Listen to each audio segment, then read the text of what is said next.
You see this? This is what an evocation, the summoning of a demon, could look like. Sometimes should look like. And those are seals that you may want to know. Just in case. Because we will continue our lecture on Dark Thaumaturgy tonight. Don't forget that it is I, Orkar Isber, the guide through the Sanguine Archives, in which we explore the lore of the world of darkness from a perspective of and a focus on vampires, mainly Clan Bali. So let me be your guide through the memories of the blood for tonight. Follow me. Tonight we will just continue our lecture that we had on Dark Thaumaturgy and the powers that it gives, right where we left off. So keep in mind last time's lesson. We have the path of Defiler in front of us. Now the downside of the path of the Defiler is that you become jealous. More jealous than you already are. However, again, who isn't jealous? It's not that big of a price, really, especially if you consider what you can do with it. You can call on the weakness, which means that through a simple conversation with someone, mortal or canite, you can learn their true character. Like that. You will know how they tick, how they think, how they feel, what they want, what they fear. Just like that. You can become their best friends. Like that, which is extremely useful. You can taint them with more understanding of the path, when you have that, I mean, and cause them to feel extreme shame, which is very useful if you want to drive them into suicide or remove themselves of a situation. They will feel worse than if they have shit themselves as mortals. It's the most embarrassed you can be. Dive deeper into the path and you learn degradation, which means that you can change someone's true self, temporarily, but long enough, for days, nights, weeks, months, sometimes even years. You can change their nature like that and make them into someone that they actually wouldn't be without you. Greatly helps corruption, by the way. You can also poison the soul if you are good enough, which basically means that you can lower someone's humanity. Mortals and immortals alike, though only for canites this is of importance. You can lower their humanity as far down the road as you like. You can even lower their road ratings if they follow one, that is, and make the beast in them so much stronger and harder to resist.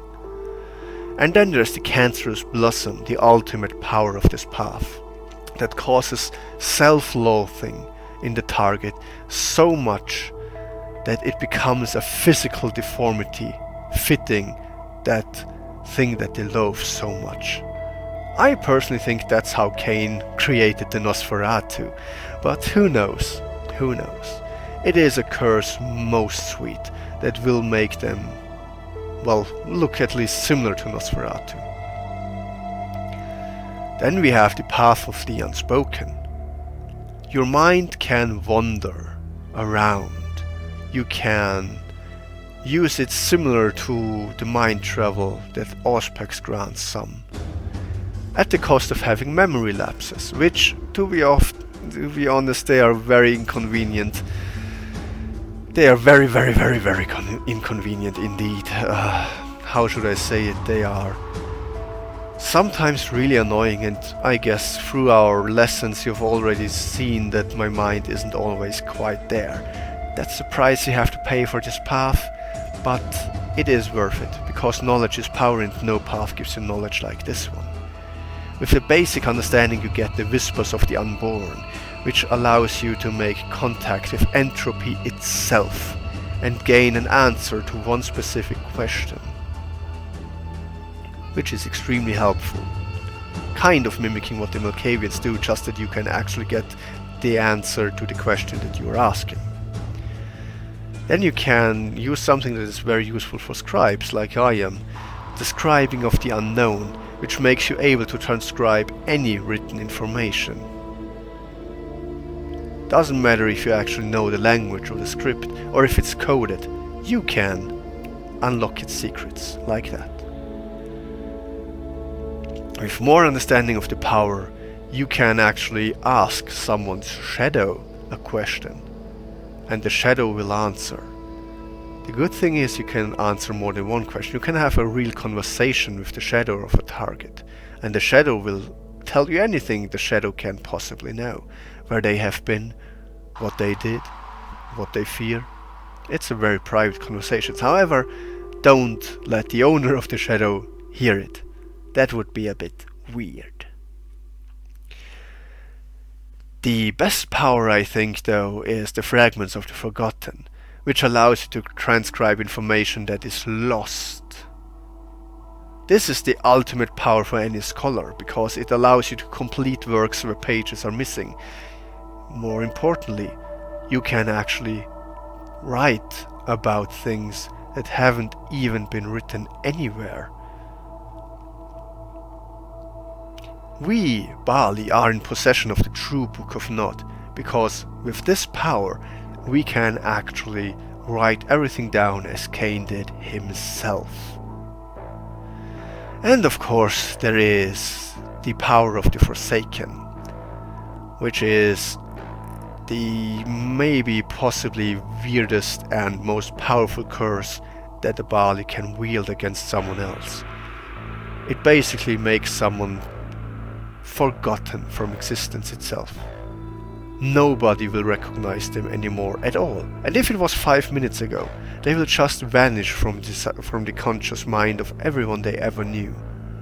They will basically stop existing. Now be careful, because this power can turn against you as well, because if you have to find someone suffering under this curse, nobody will know about them. But it will definitely drive them into suicide rather quickly, as nobody they ever speak to or ever have spoken to will remember a thing about them. And that is truly maddening. However, we also have the path of pestilence, which is the one path I advise you to never take, and I didn't take myself either. So everything I say about this is second-hand, because, you know, if you walk down the path of pestilence, you will suffer the rot, which is an ever-worsening disease that, well, makes you rot away, very similar to what the Samadhi go through. And you don't want that. And I don't think it's worth it, but the basic power of this path is to cause illness in a target, a sickness, the symptoms. It doesn't spread, but it causes the symptoms, even in Cainites, even in vampires.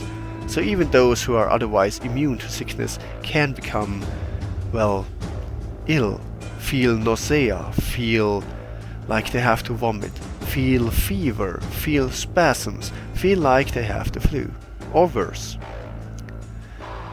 With more understanding of the path, you can infect wounds of immortals too, which means that vampires will have an extremely hard time healing those wounds, and mortals may die from it. With more understanding, you can exhale a cloud of miasma that blinds everyone that comes in touch with it. Not to mention it stinks like crazy, and most people and vampires will just flee the situation.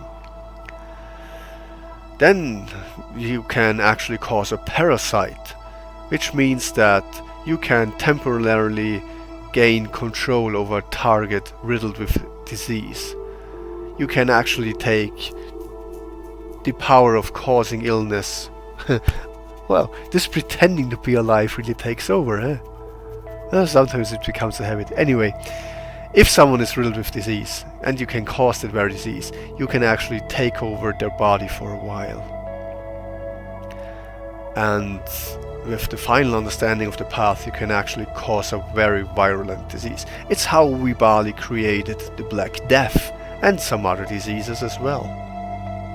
Even in more recent times, but let's not talk about that. Then there is more ancient paths, which is why they have Latin names, but they work just fine. The Rego Venalis, the path of corruption, comes at the cost of, well, the more you advance down that path of Dark Thaumaturgy, the lower your own humanity becomes. But it's not like we care much about humanity at all, since we have our ratings of paths, which is much more convenient. The Knight's Terror is a basic understanding of the discipline that allows you to make a target cower in fear. Also works on vampires with a bit less effect.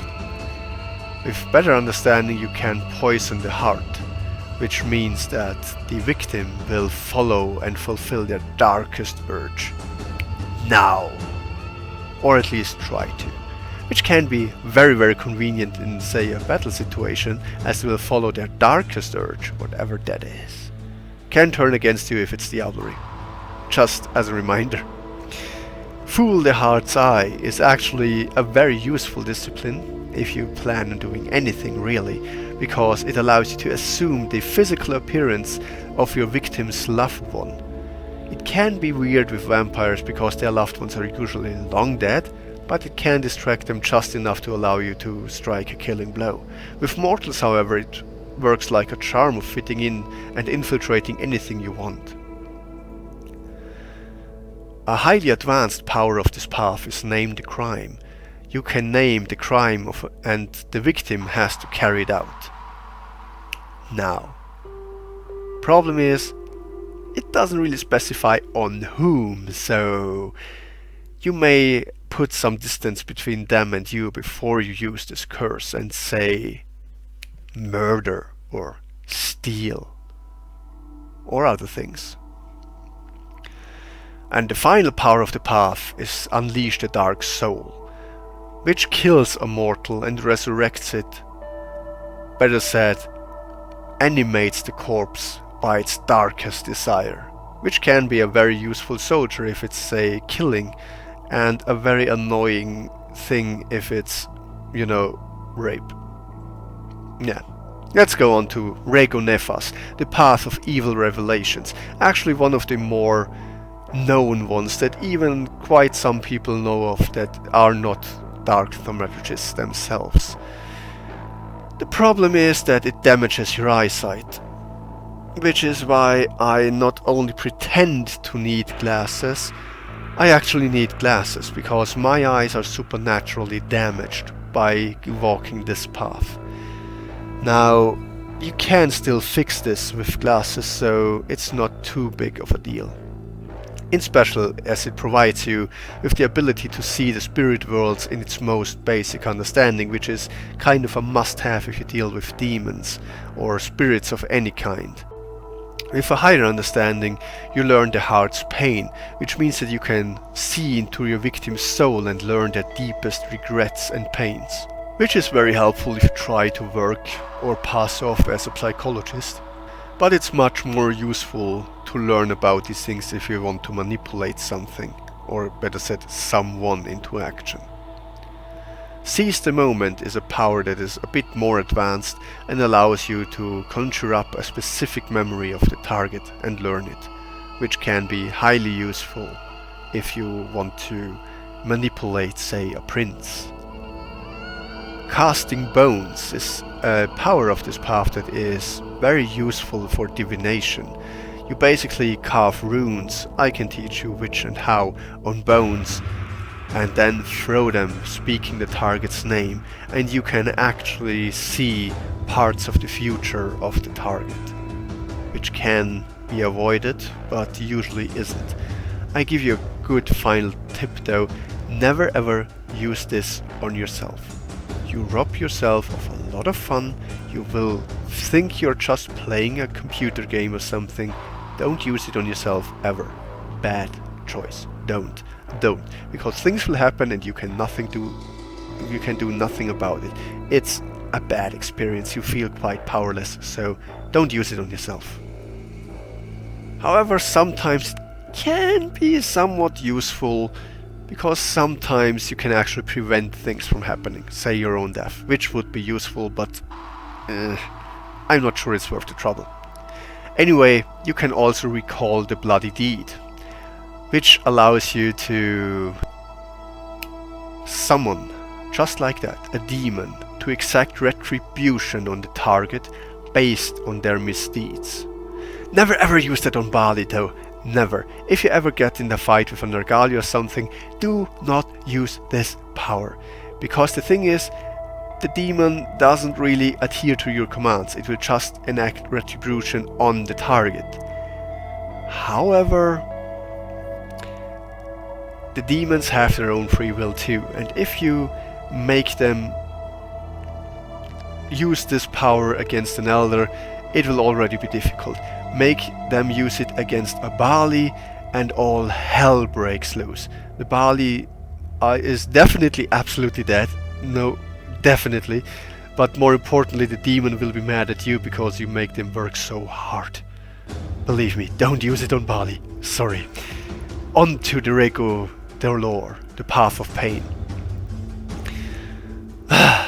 This one is not really that similar to the Path of Pain that we talked before. It's different. First of all, the curse that comes along with it is different too. It will actually, how should I say it, give you constant pain. It will give you permanent pain that just won't get away. It's a nice pairing with the Path of Pain that we spoke about before in the last lesson, but it's sometimes distracting. I mean, the older you get, the more you just learn how to endure the pain, and if you are old as me, you just won't feel it anymore. As example, when I walk this path, I still walk it, but at start I had this insane toothache, this sharp pain through the entire face, coming from all of the teeth at the same time. It was extremely distracting, and if I were mortal, it would have killed me. It was just so bad. However, the older you get, the more you just learn to endure it, and after a few hundred years you just become able to just block it out. So it's worth it in the long run. Don't use it at the start of your journey though. The good things it gives you is with a basic understanding you can strike the broken limb, which causes one old wound to reopen. And it's kinda random which, but it's still useful in combat. With more understanding you gain the ability to cause phantom pain, which means that you can cause pain in the target that is illusionary, but it hurts on maddening insane levels. Very useful again in combat. As, say, someone points a gun at you and they just have this pain in the arm and drop it. Useful, useful. Curse the Senses is a power of more advanced mastery of this, where you can shun one of the victim's senses completely. If you want to use this for torture, I would recommend hearing, or actually the ability to feel. However, in combat the most useful thing is blindness, so just attack their eyes with it. Then you can sow the Seed of Corruption, which will cause the victim's body infected with maggots and be swarmed by flies, which makes hiding for them almost impossible, not to mention that the maggots cause quite some pain as they eat through the flesh, and can of course kill mortals. They are also very disgusting looking, and the fly swarm around them is extremely nasty, especially if combined with a power of daimonion that we will get to another time. But the fly swarm is just making it impossible for them to interact with others. The real power, the real mastery though, is Eternal Torment. That causes bleeding sores that never heal on the target, which will of course kill mortals quickly, but more importantly for K-Knights, you can drain them permanently. You can send them into torpor forever with this power. More importantly, once the last drop is shed, they might actually just become ashes. Anyway, the Rego Manis, the Path of Spirit, is a must-have for all Bali. I mean, the good thing is that with this you can summon demons at will. You don't need all these highly complex rituals that are in here and some of the other books. You don't need to learn all the seals and da. It also allows you to summon a demon that you don't know the true name of, if you just know what exactly you want from a demon, and then this path allows you to find the right demon like that. The cost though is that sometimes you get visited by demons at their own leisure. I mean, they don't really summon you, but they will just appear and have a chat with you or demand something of you, and they can become quite annoying, especially if they are more powerful ones. You will have visits of demons at the worst of times, so it is dangerous. Just imagine you try to hide and then there's a demon screaming in your ear. It's another time, you know? Anyway, Rego Kalatio, the path of summoning. Well, another kind of must-have for all Bali, as it allows you to actually command the demons that you summoned, which is kinda, you know, a no-brainer. You should definitely get that too, which makes you the boss of the demons. That doesn't mean that they will like it, but they will obey, which is the thing that you want.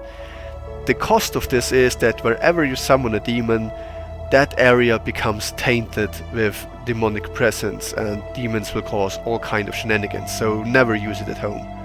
Never ever use it at home. Bad idea. It also draws werewolves to the place, so it's best used on the soil, or better yet in the haven of an opponent that you want to get rid of. Tyranny of the Worm, next path. Double-edged sword, I say it. Quite literally so. Because when the victim resists your power, with willpower or other means, it will take effect on you instead. Now, the basic understanding is Malfane Infection, which lessens or even removes the target's true faith. Now, as I already said, it's rare enough that you ever encounter true faith, and it's unlikely that you ever will. So it's not really a path that you have to take, but the price is low and it's not that hard to learn. However, it can be an ultimate lifesaver, because for us Bali, true faith is a killer. It really is. So being able to remove someone's true faith with a basic understanding like that makes you survive another night. With more understanding, you can bane the soul. And that means you can bind the Bane spirit on the target and make this target a slave of its own worst impulses, which is very hilarious, especially if used on priests. Just saying, a lot of the Catholic Church rumors are caused by this. Anyway, Dissonant Misery. With some mastery of this path, you can cause the mind of your target to be swarmed with whispers and ramblings and drive them mad. You can basically create Malkavians with this. Feed the Worm is the power that comes with a very advanced understanding, and you will be able to cause insane pain in the target that ends only under one condition: pledging themselves to the worm, and thus likely to you as its agent. Very useful if you want to convert someone who doesn't want to be converted. And finally, housing the demon is the highest understanding of this path, which allows you to summon a highly powerful demon and possess it temporarily. That's the important thing. You can allow a demon to inherit your body for an hour, a day, a night, whatever you please. Makes the demon happy, makes you happy, and can be useful. However, keep in mind that you are still responsible for the shenanigans that the demon pulls while possessing you. Which brings me to the chains of pleasure. Well, let's say the positives about the path are also the negatives, because it will make someone love you and want you so deeply that they will pester you forever. You will not only create an eternal servant to you, but also an eternal stalker of you. It's similar to ghouls, just worse.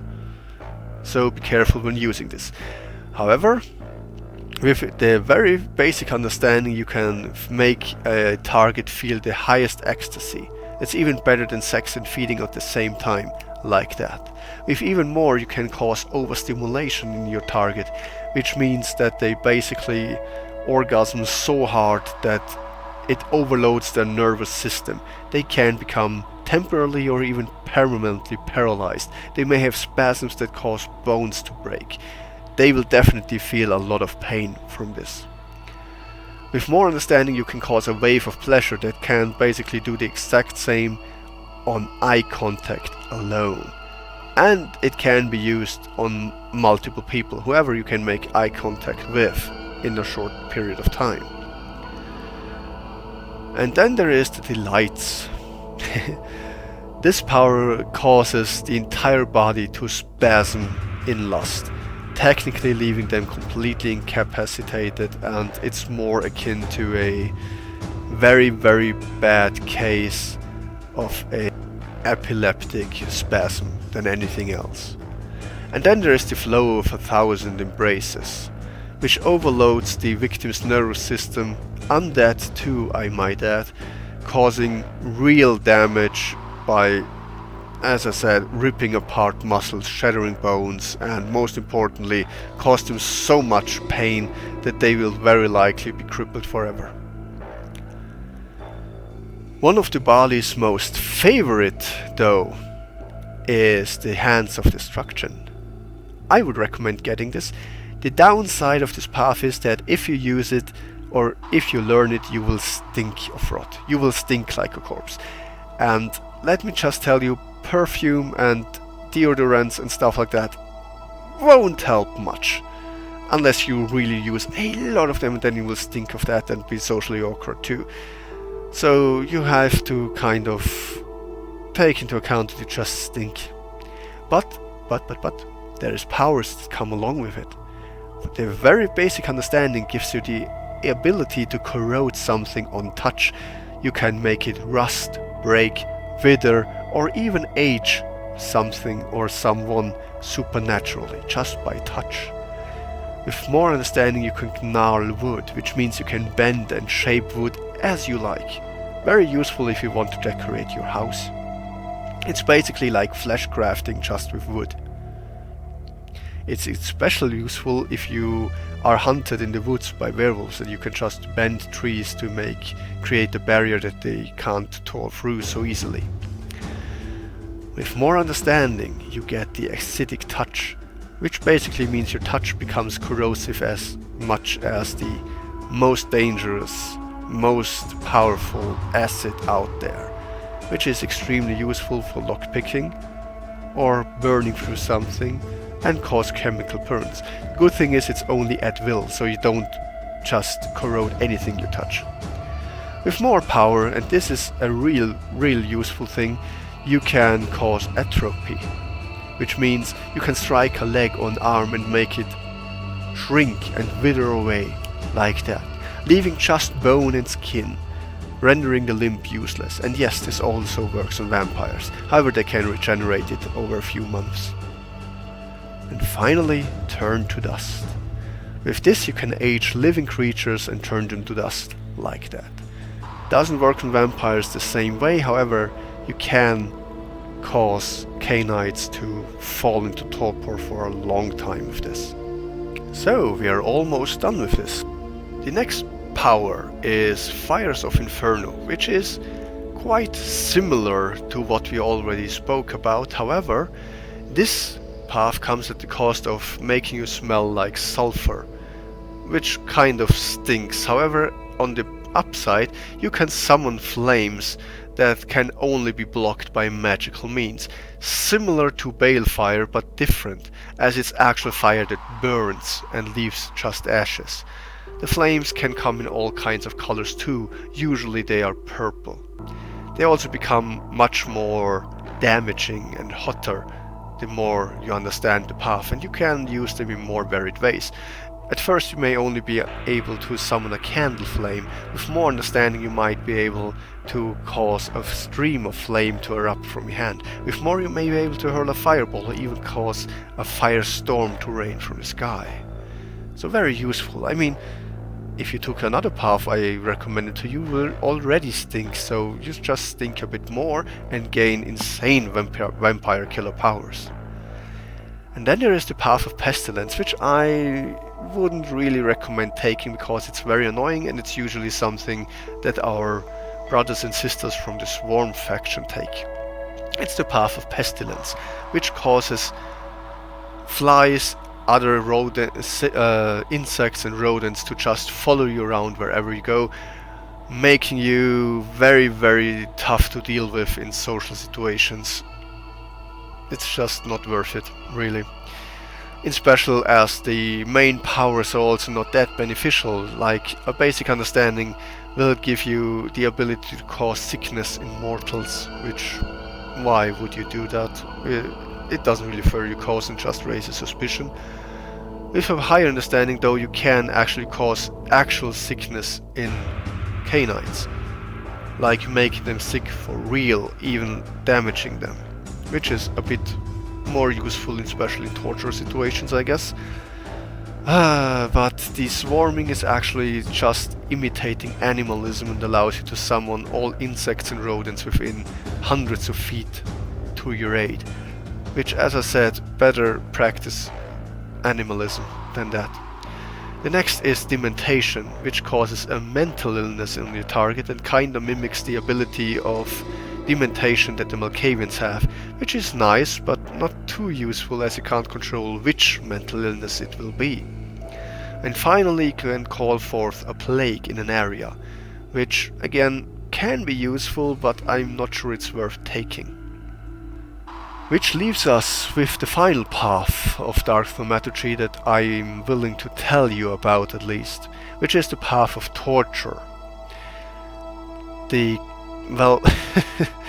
price of this is you become more Bali than you already are. Seriously though, it causes you to become a sadistic bastard who actually really enjoys causing pain to other people to a point where you can barely hold back. You just have to make other people feel pain. And I'm not speaking about a BDSM-like sadism, but real sadism. You don't just want to hurt other people a little so they gain pleasure out of it. No, you want to hurt people, make them scream and fear for their lives, which is again Bali's daily bread and butter, so it's worth for the taking. In special as the basic understanding power is already to cause great pain through skin contact, and it can be sharp pain, piercing pain, nausea, cramps, whatever you like. You can cause hunger in a vampire, even severe hunger, which may cause them to frenzy, so beware when you use that, especially if the vampire is still near you. You can also use this power to torment someone, a pain that is so sharp and serious that it just knocks mortals unconscious and can send canites into torpor for a night, which is very useful again in a combat situation. You can also cause a severe agony that causes maddening pain during torpor. So you can first send them to pain and then make them suffer all the way through their torpor, making sure that when they wake back up, they are madder than any Malkavian you have ever seen. And then there's the pangs of hell. That is a pain so intense that it kills mortals and sends canites into torpor for decades, even new ones, so that is also useful. Now I think we've covered everything I'm willing to talk about for tonight. I hope you enjoyed the lesson and learned something that would be interesting. Do not forget to use the magical thumbs up gesture when you leave and go upstairs to disable the enchanted traps and be protected. Ring the bell to open the door so it actually opens, and finally tell your friends about this place, because they owe you if you tell them about this. And don't forget that while I am the main scribe, Orkar Isber of the Sanguine Archives, you can help me out by becoming a subscribe to the archives. Have a good night.